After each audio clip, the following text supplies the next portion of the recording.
नमस्ते प्रणाम। आप लोग कैसे हो? आशा करता हूँ अच्छा हो। यूट्यूब फैमिली चैनल को सपोर्ट कीजिए। देखिए आज छत पर आ रहा है घूमने।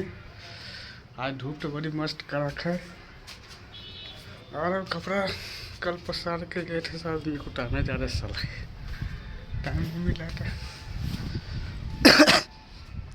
तो ऑलरेडी मेरा सब कपड़ा सूखा हुआ है। देखिए सब जगह तो रौदे है। आज कपड़ा उतार के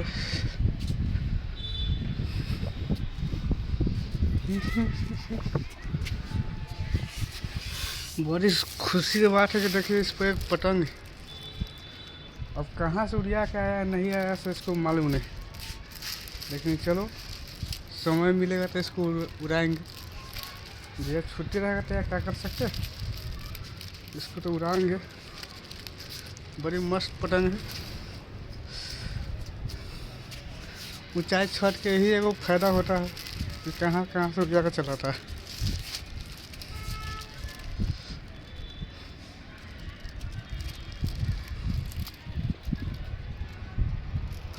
तब तक के बाय।